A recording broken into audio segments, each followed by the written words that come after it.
Miko TV is diving into an emotional and chaotic exodus. Tens of thousands of Palestinians are returning to northern Gaza after a fragile ceasefire between Israel and Hamas was declared.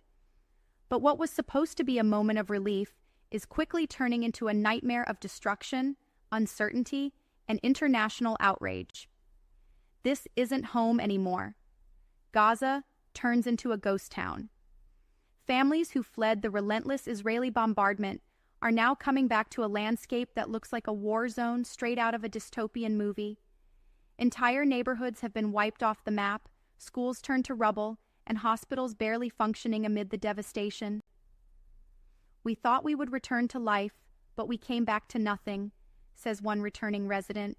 "Our homes are gone, our memories erased." According to the United Nations, more than 200,000 people have moved northward in the past week, desperate to reclaim what little remains of their homes. But their welcome back was far from peaceful. Ceasefire? Think again. Gunfire greets returning families.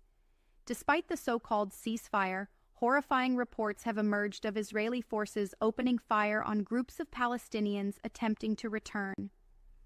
Just yesterday, several civilians were shot at checkpoints, with Israel claiming they were potential threats. But local witnesses tell a different story. "They are not letting us return freely.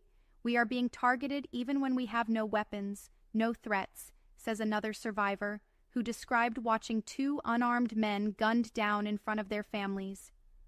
This raises the chilling question: was this ceasefire just an illusion? Trump's shocking proposal: move Palestinians to Egypt or Jordan. Adding fuel to the fire, former U.S. President Donald Trump has stepped into the chaos with a plan that has sparked global outrage. His shocking suggestion? That Palestinians should be relocated to Egypt or Jordan rather than rebuild in Gaza. Calling the region a demolition site, Trump has reportedly floated the idea of forcing Palestinian families into resettlement programs in neighboring Arab nations, a move that critics say is nothing short of ethnic cleansing.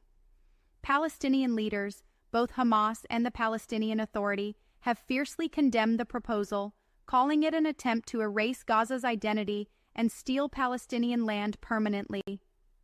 "We will never accept exile. Gaza is our home," said one protester in a video now circulating on social media. Is the world watching Gaza die?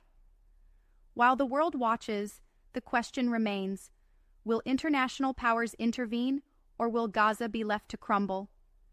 With ongoing reports of ceasefire violations, destroyed infrastructure, and a controversial U.S. resettlement plan on the table, Palestinians are left wondering, is this truly the beginning of peace or the end of their homeland? Stay tuned as we continue to report on the truth behind Gaza's fragile ceasefire.